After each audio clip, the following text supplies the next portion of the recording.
नखरे दिखाता है, एटीट्यूड दिखाता है। ये धर्म की बात है, हमें अपनी सोच बदलनी पड़ेगी। आपने देखा होगा अन्य पंथ और समुदाय वालों को एक दिन पड़ता है, कौन सा? शुक्रवार। वहां किसी को इनविटेशन कार्ड भेजा जाता है क्या? किसी को निमंत्रण पत्र, आमंत्रण पत्र भेजा जाता है क्या? और आप देखिए संख्या, आज सनातन धर्म के अनुयायियों को जागना पड़ेगा। देखिए संसार में धर्म यदि कोई है तो केवल एक ही धर्म है, और वो क्या है? सनातन धर्म। अन्य सब जो है वो पंथ और समुदाय, पंथ और संप्रदाय हो सकते हैं, सनातन धर्म नहीं हो सकते। अलग अलग पैगंबर आए और उन्होंने अपने कुछ दिशा निर्देश बना दिए, और वो उनके नाम से धर्म कहा जाने लगा। धर्म नहीं हो सकता है, धर्म कभी नष्ट नहीं होता है। और धर्म जब कभी नष्ट नहीं होता है तो धर्म को चलाने वाला कैसे नष्ट हो गया? आप कल्पना करिए, जैसे इस्लाम धर्म को चलाने वाले पैगंबर मोहम्मद साहब आए और उन्होंने कुछ दिशा निर्देश किए और स्वयं चले गए, तो उसको क्या कहा गया? वो मोहम्मद साहब के द्वारा चलाया गया, इसलिए मुस्लिम धर्म, इस्लाम धर्म। ईसाई धर्म के ईसा मसीह जी आए 2000 वर्ष पहले, उन्होंने कुछ दिशा निर्देश दिए, चले गए, उसको उनके ईसाई के नाम, ईसा मसीह के नाम से ईसाई धर्म। लेकिन अपना धर्म किसने चलाया? आपने कभी विचार किया?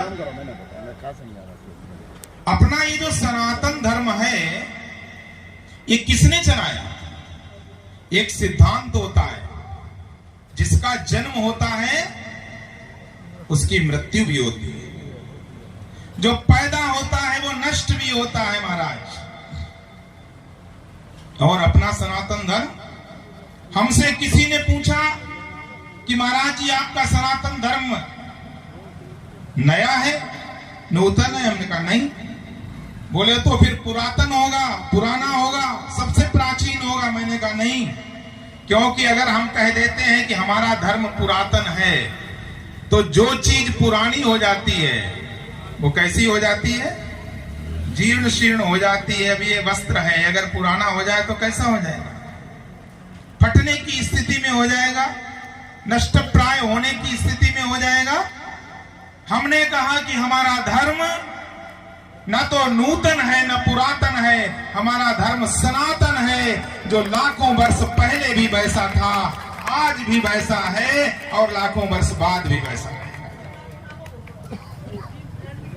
इसलिए उनके पैगंबरों ने चलाया होगा, और हमारा ये सनातन धर्म नाम इसलिए पड़ा कि सनातनस्य धर्मः इति सनातन धर्मः। जो सनातन पुरुष है, जिसको श्रीमद् भगवद गीता में भगवान श्री कृष्ण ने स्वयं कहा कि ममैवांशो जीवलोके जीवभूतः सनातनः, कि ये जीवात्मा कैसा है? सनातन है। किसी ने पूछा भाई सनातन कैसे है? भगवान कृष्ण कहते ममैवांशो, मेरा ही अंश है, क्योंकि मैं सनातन हूं इसलिए मेरा अंश ये जीवात्मा भी सनातन है। उस सनातन पुरुष के द्वारा चलाया हुआ ये धर्म है, इसलिए इसका नाम है सनातन धर्म।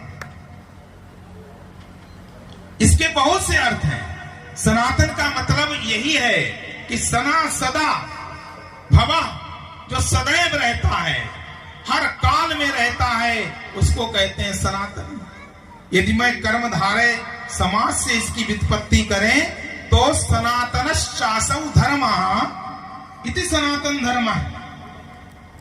जो सनातन धर्म का पालन करता है, सनातनेति इति धर्मः, उसको भी ये धर्म सनातन बना देता है, अर्थात वो ब्रह्ममय बना देता है।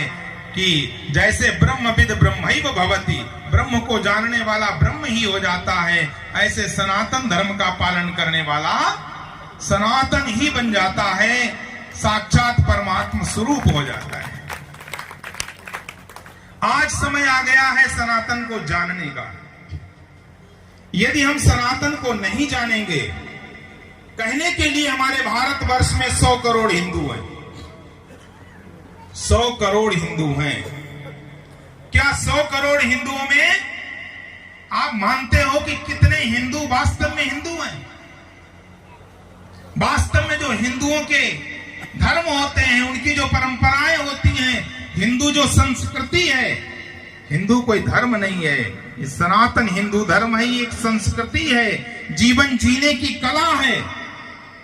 और ये इसीलिए कहते हैं कि धर्म एक ही है और प्राणी मात्र, मनुष्य मात्र के लिए ये सारे लक्षण होने चाहिए। हमारे यहाँ भागवत में तो 30 लक्षण बताए गए धर्म के, लेकिन मनु महाराज ने मनुस्मृति में 10 लक्षण बताए कि धृति, क्षमा, दमोस्तेयम, शौचमिंद्रिय निग्रह, धीर विद्या, सत्यम, क्रोधो, दशकम धर्म लक्षणम। ये लक्षण है। अरे धैर्य होना चाहिए, विद्या होनी चाहिए, सहनशीलता, तितिक्षा होनी चाहिए, अक्रोधा। हम तो कहते हैं कि 2 लक्षण यदि आप धर्म के धारण कर लो, ये पूरा समाज अगर 2 लक्षण धर्म के केवल धारण कर ले, कौन कौन से? एक अक्रोधा और दूसरा तितिक्षा। तितिक्षा का मतलब क्या होता है? सहनशीलता। ये 2 अगर लक्षण कोई धारण कर ले व्यक्ति, ना तो उसके परिवार में विघटन हो सकता है, न समाज में विघटन हो सकता है, और पूरे विश्व में समरसता कायम हो जाएगी। ये धर्म होता है। धर्म का मतलब ये नहीं है कि हम मुर्गा बन करके जमीन में मत्था टेक दें और दूसरे का सिर धड़ से अलग कर दें। ये धर्म नहीं होता है। प्राणी मात्र के प्रति